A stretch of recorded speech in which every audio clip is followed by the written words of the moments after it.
The Googan Squad ClickBait is by far the worst Googan bait ever.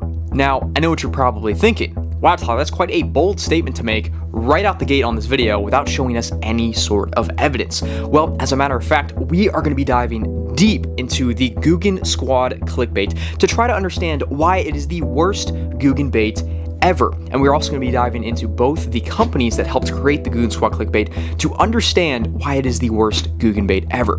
So with that being said, consider sharing this video with a friend and consider subscribing. A small percentage of you guys watching this video are actually subscribed, so I would appreciate if you consider subscribing.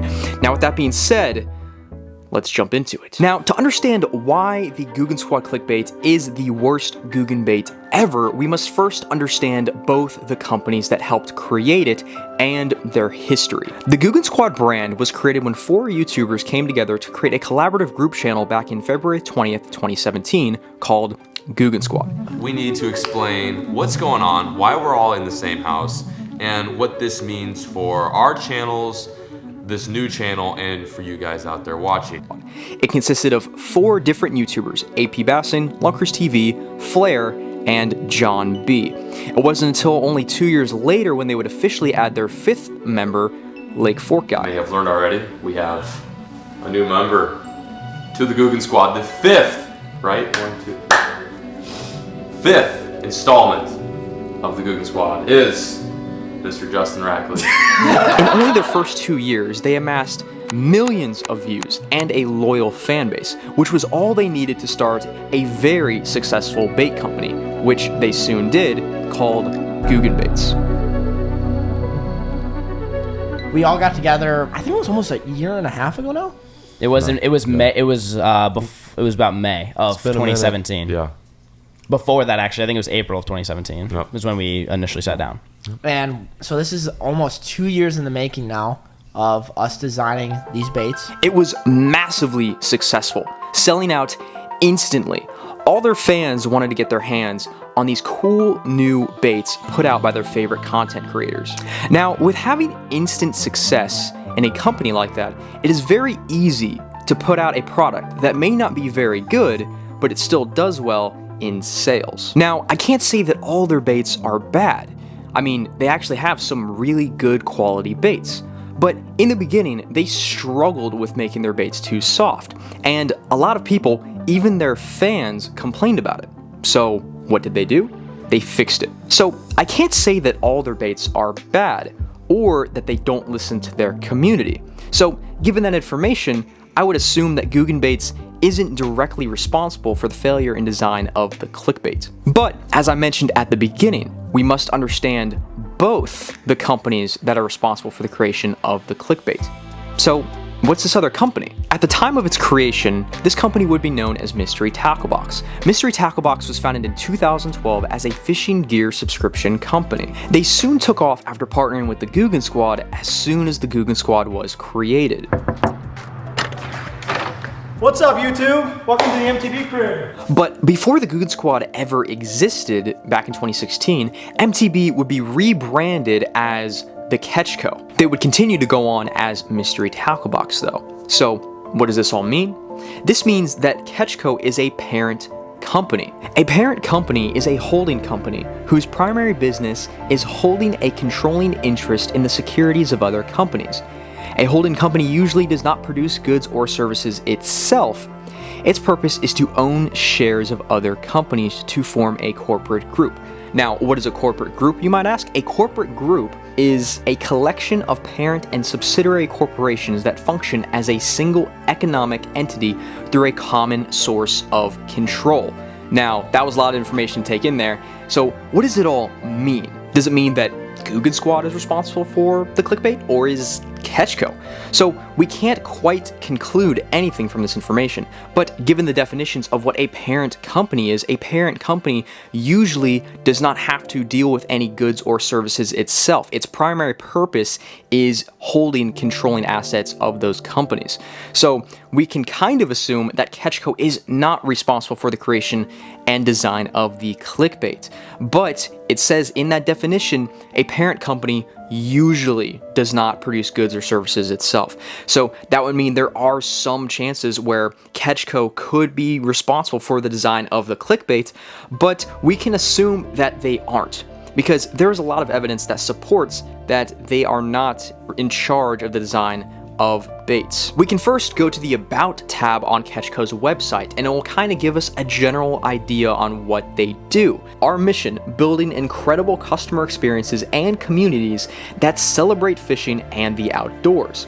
It would appear more that Ketchco just manages these companies rather than dealing with the creation of products. Another piece of evidence that says Ketchco was not in charge of the creation of the clickbait says right on the back of the package.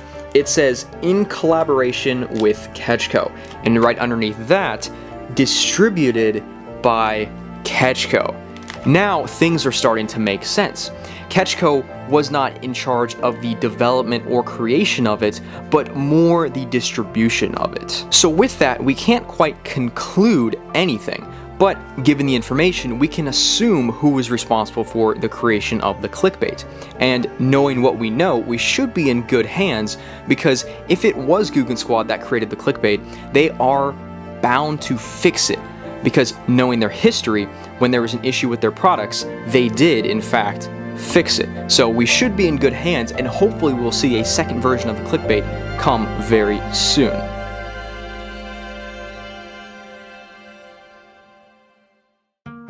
So now, after going over the history, we are finally going to look at this bait underwater. Now, keep in mind the description of this bait on both Googan Squad and Ketchco's website, which I will read for you now. This is the description of the Googan Squad ClickBait on Googan Squad's very own website.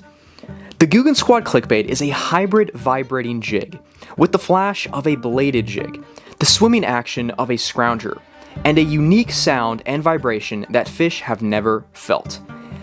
Listen for the distinctive clickbait clack when the lure's blade bangs off the leading metal beads and wire. Use a simple straight retrieve and crush shallow water fish all season long. The Googan Squad ClickBait has a unique head blade design that allows you to use a fast retrieval while keeping it down in the strike zone. Now, the description was pretty accurate of these baits, except for the last line, which said, allows you to use a fast retrieval while keeping it down in the strike zone. We're going to see just how far down in the strike zone you can keep this bait when retrieving it fast. On Carl's Bait and Tackle, it has the same description, but it gets even worse. Under the About section on this bait on Carl's website, it lists additional features, and one of those features states an oversized blade that helps keep the clickbait riding deeper in the water column while imparting max swimming action on your soft plastic trailer. Now, keep all this in mind, and let's see what these baits look like underwater, because what I discovered was shocking.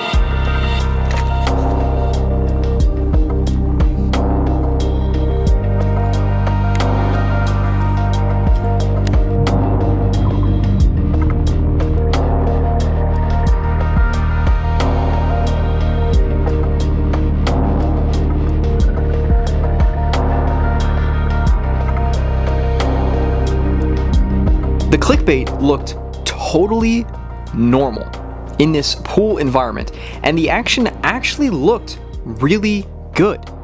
I couldn't understand why it looked so normal when my first experience ever fishing with this bait was so awful. But keep in mind, I had just opened this bait out of the package and immediately threw it in the pool, whereas I didn't take my original clickbait that I have first thrown, which was so awful, I did not test in the pool. So, does that mean that the only problem with the clickbait isn't the clickbait itself, but it's the quality control from Googan or Ketchco? Now, I wasn't going to let a pool test with one version of the clickbait determine that answer. I also went out to my local pond to do some more tests. But at first, when I was at the pool, I didn't think it was an issue of quality control. I just thought because it's a pool and it's very small, I can't see the right action in such a short cast, because the problem I was having was the bait rising up to the surface very quickly. So when I threw it in the pool to start out with, I didn't think anything of it.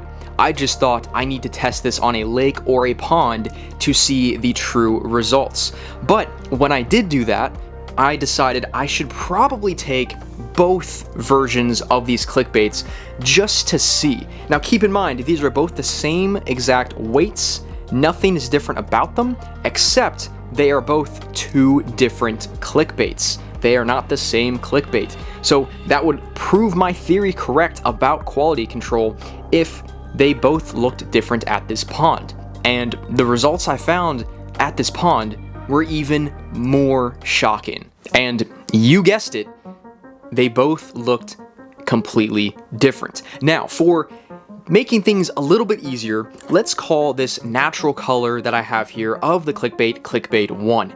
And let's call this orange clickbait, which, keep in mind, this was my first ever clickbait ever owning or fishing with. Let's call this version clickbait 2, and let's see what they both look like in this pond. Now, this pond is pretty deep. It's probably about 10 foot deep.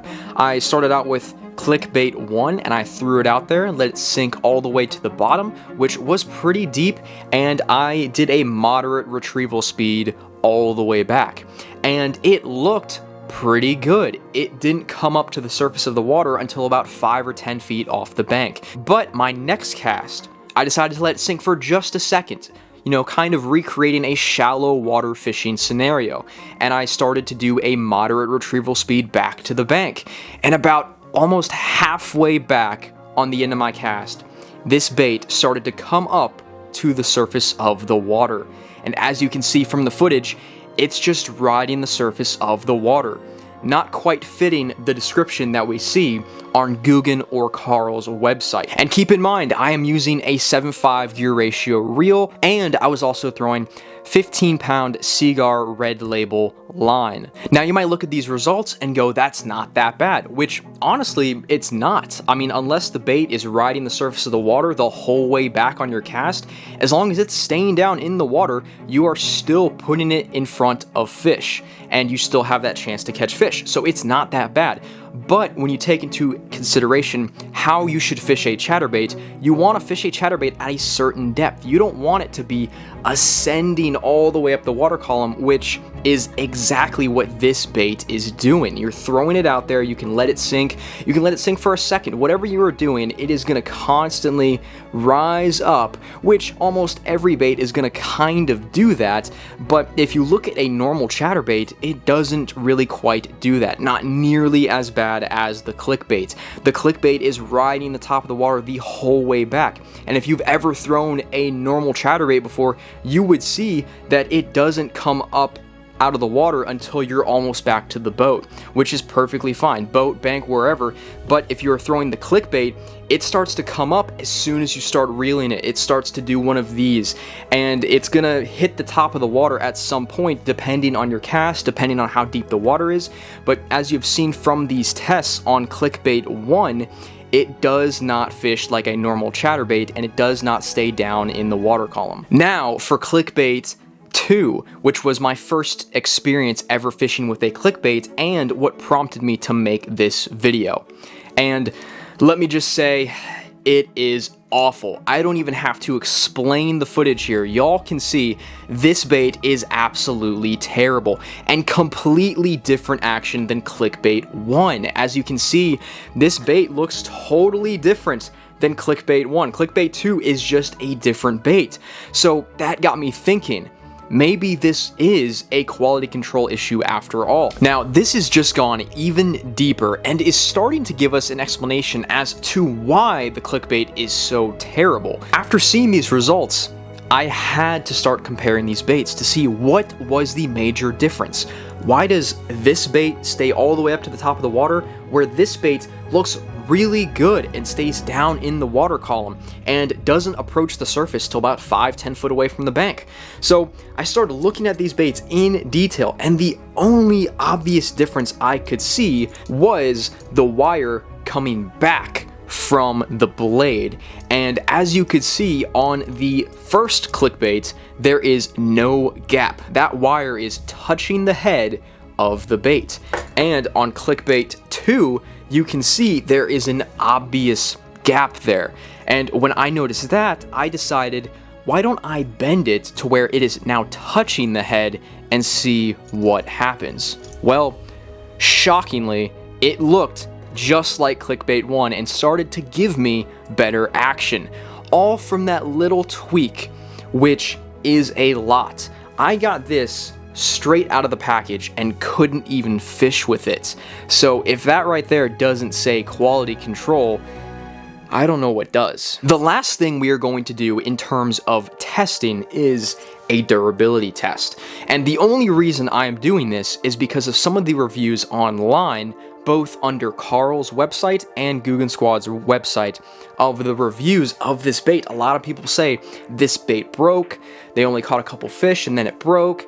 And a lot of people are saying they have issues with this bait breaking. So now I'm going to see just how durable this bait is, starting with the hook area. A lot of people saying they're having this bait break on them when they are catching fish. They only caught a couple fish and then it breaks. So I'm wanting to see where the weak spot is on this bait. It does not seem like the hook. I am bending that. I'm not sure if you can see that, but I am absolutely applying some pressure there. And I'm trying to bend the hook in towards my fingers, which is super dangerous, and I could potentially jam this hook into my thumb if this breaks, but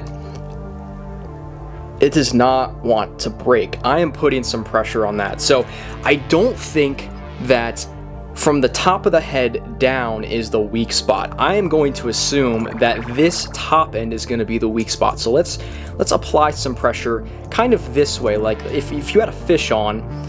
Let's see. It bends so easily. This bait, look at that. This bait just bent straight out so easily, which, you know, it should bend out. It is a wire. It is a straight wire on this bait, so it should bend. But I think that's the problem people are having. I'm not going to try to break this any further, but I'm pretty confident this is the problem people are having when they're catching fish on this bait, because it would make sense if it's supposed to be bent in a little like that, and you catch a fish, and as you can see, kind of like, you know, how this bait is designed, you know, if you have a fish on, it's going to kind of bend out like that, and then people are going to make another cast with it bent like this and is going to break. So it is important that if you ever fish with this bait, that you make sure that this little wire right here is touching the head of this bait, and that seems to be the biggest issue with the clickbait. It looks really good underwater. The trailer looks phenomenal on this bait. They say on their website to use a trailer just like this. This is a Gary Automoto Zenko little bait here. I use this trailers for all my chatterbaits, and it looks phenomenal on the clickbait. The action of the clickbait looks good for the price, $8. This bait looks really good, except for the fact that there is a design flaw right here, that if this is not perfectly straight or it's not touching the head of the bait, there is going to be issues with the action and it not running right. And the fact that I got this straight out of the package and it could not even run right is insane. Now, keep in mind, I did get this guy right here and it ran pretty good straight out of the package. But if we look at the differences right there, if we look at those differences, I'm not sure if you can see that, if you look at those differences right there, you can see that it has to be a very specific way, and if you were to catch a fish, it is going to bend this straight out like that. It's going to bend straight up. So now, going over everything, looking at all the evidence, all the on the water tests we did, durability test, I think we can conclude that this is the worst Googan bait ever. And if we actually think about it, there isn't that big of an issue that they need to fix in the future with this bait. It seems like if they were able to just connect this piece of metal to the head directly, it would fix all these issues and potentially might fix why it comes up in the water column the way it does. I'm not sure what you would have to do to fix that, but if they could fix those two issues just like that, I think they could have a really, really good version of a chatterbait. So with that being said, this is not going to be up to me to make a decision. This is going to be up to you guys. So make sure you comment down below what you think of the Googan Squad ClickBait. Is it the worst Googan bait ever? And if you've had any experience with the ClickBait, whether good or bad. I mean, we can also just take a look at the reviews online of the ClickBait and what people are saying about this bait. Here's some of the reviews on Googan Bait's website themselves under the ClickBait. Broke almost immediately. I purchased one to try and separate myself from the other million guys throwing a chatterbait. I thought the concept was good. I only made about 20 casts with the thing, and the blade broke, and it would no longer work properly. I didn't hit anything with it or do anything that would cause the bait to not work properly. I hope that other Googan products are made to a higher standard. Wow, I just want you to know, that was the first time reading this comment, and that is brutal. That is brutal. A few other comments. Sucks. I bought some of these and would way rather buy the original Z-Man chatterbait. Don't waste your money. So this is just a slight issue with Googan and their product development, because for the most part, their baits are pretty decent. And for a company to have one issue on one of their many products is not that big a deal. But I would hope, because Googan is such a massive company and they have such a big fan base, that they would pay more attention into the products they put out and make sure that they are quality and not just some cheap bait put together to make money. So in closing to this video, I wanted to leave with my opinion of the ClickBait and Googan as a whole. I try to make this video as unbiased as possible, only using facts to go over the details of this bait. Now, originally, I did not want to make this video. I didn't want to publicly do a video bashing another company on one product that was not good, and I wasn't going to make this video. I had the idea of creating this video when I was hearing all the negative feedback of this bait and people saying they didn't like it, but I had never actually fished with it. When I got this in a challenge I did pretty recently, it's my last video I posted, I had this bait in the box that I challenged myself to catch a fish on, and only using this bait for a day, I had changed my mind in creating this video. I really didn't want to see people get scammed into buying a product that was not good, because with all the marketing surrounding this bait and the entire company, it is very hard for people to make a decision on whether this is a good product or not. So few people are talking about this product and that it is a bad product. So I wanted to create this video to inform you guys about this product and my experiences with it in a unbiased way. I did not want to bash a company public about a product just for clout. I am not that person that would do this just for clout and attention, unlike some people. I tried to portray this bait how it actually was, going over its good qualities and it's bad, because my overall opinion of Googan, I really do like Googan. Some of their products do lack some quality, but overall what Googan and Googan Squad stand for as a brand, they stand for a bunch of content creators that made it and beat out all these other companies that didn't want to work with them. And that's kind of how the fishing industry is today. A lot of these bigger companies do not want to work with content creators, and seeing Googan Squad and Catchco both working with content creators still and putting out really cool products that are beating out its competition really goes to show how far Googan Squad has come from being some YouTubers to one of the biggest fishing companies in the world.